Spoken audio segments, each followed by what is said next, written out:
I would tell you that at approximately 7 o'clock, a 36-year-old white male entered a Rockland 7-Eleven armed with a reported handgun with an intent to rob the premises, and he made off with an undetermined amount of cash.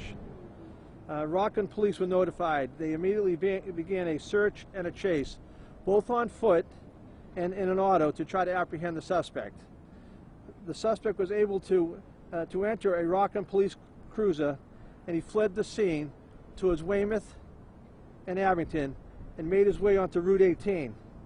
Now, during that chase, the suspect struck a number of police cruisers of local departments.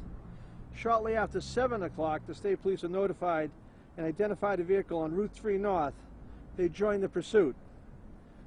The suspect in the Rockland police vehicle entered the Bergen Parkway exit at the ramp at 7:22 a.m. and came to a stop on the ramp near the train station entering Quincy. The state police arrived, including the state police Bearcat, which fortuitously happened to be in the area at the time. The local police and other departments that had joined were also there at the ramp, and the Bearcat was able to come up next to the vehicle and try to engage the individual in an attempt to stop the chase and to apprehend him and check on the suspect's well-being. After 1 hour, it appears that the suspect was able to start the vehicle and he headed down Bergen Parkway. The police had employed stop sticks on Bergen Parkway and helped bring the car to a slow stop right near BJ's gas station, which a number of you have seen. The Bearcat was used to bring the car to a stop, and when that was, and you saw the evidence of the collision with the Bearcat, the Quincy Police Bearcat then came upon the scene and they penned the vehicle in at that time. The suspect was still in the car. Now, negotiations continued again, this time with the trained state police negotiation team, who had also arrived on the scene at that time. The local police assets, including the state police stop team, were deployed during this negotiation process. During the verbal negotiations, the police observed the suspect in control of a police patrol rifle. Despite the numerous requests to surrender, the suspect started to come out of the passenger door armed with the patrol rifle. The state police stop team member discharged his weapon and shot the suspect. The state police stop team medics were also on scene at that time, and they rendered immediate medical assistance to the suspect, as well as ambulance services were provided by Brewster Ambulance, the carrier here in the city. They were also on scene, and the suspect was transported immediately to the Boston Medical Center, where he was pronounced dead at 10:15 a.m.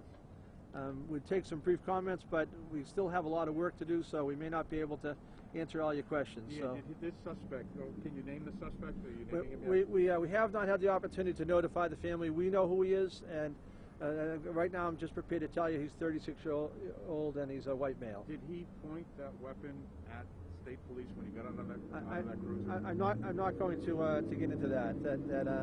At this time, they're still gathering statements and doing work. That's what I know, and that's what I have been told, and they're going to continue to gather more information. Do you see anything here that says that whoever was involved in this police-involved shooting did not act the way that he or she is trained? Let me start again. It is unfortunate that anybody gets shot by anyone, and the last thing that I think a police officer wants to do is to be involved in a police-related shooting. And so, their job is to keep all of us safe, and those people, I think they tried to clear people out of the area. They're faced with an armed suspect. They have decisions to make, and those decisions will be reviewed over the next few days. That's all I can tell you. How did he get a hold of a marked police cruiser? How was he able to leave the first stop scene of the off-ramp of the Bergen Parkway with him? They were negotiating with him there. Can you take us through? Well, again, I will tell you just a little bit of it because we're still putting it together.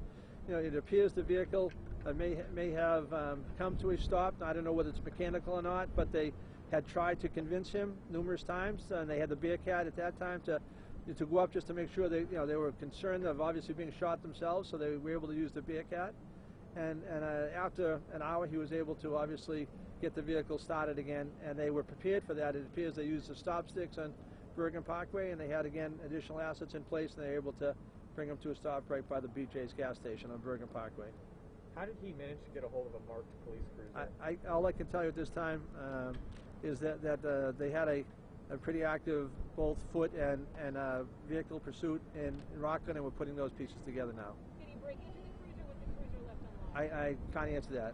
How about it? How were you negotiating with him over the police scanner? No, I let the deputy superintendent speak a little, but I'm told, you know, you have two different sites, over an hour, two different sites, so they had the professional team in the second one, but I may ask the deputy superintendent to talk about the negotiation.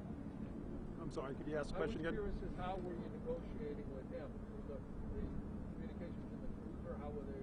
The Bearcat, if you saw the scene, one was right in front of it, the one was right behind it. We were in close proximity. They were able to speak to the suspect verbally. What was the suspect saying? Yeah. So we can't get into that. Can you just give us a sense of how you're trying to disarm him and try to get him to comply and give up? Can you give us a sense of how that conversation went? We can't comment on that at this Why time. wasn't the police rifle locked? I'm sorry? Why wasn't the police I'll do rifle this locked? Again, we can't answer a lot of these questions. We don't have all the answers this time. I mean, that will probably be asked during the ongoing investigation. What I can tell you is that the police did become aware that he had gained possession of a patrol rifle. That was quite evident to them during the negotiations, and when he attempted to exit the vehicle, he had the weapon in hand. At any time was he threatening to take his own life?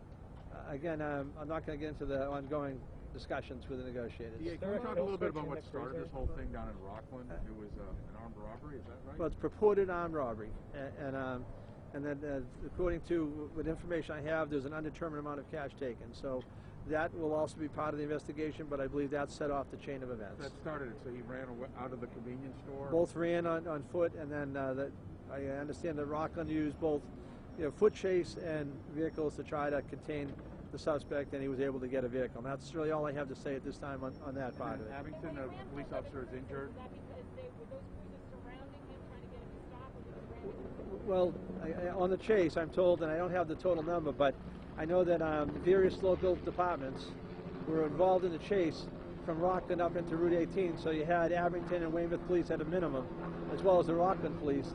And I'm told that he struck both Abington and Weymouth vehicles. I can't give you the number at this time. They're gathering that information. And was there an officer hurt? It's difficult to hear. Were any other officers injured? Again, I'm told, I know that there was no one here in the city of Quincy that was injured, which we are thankful for.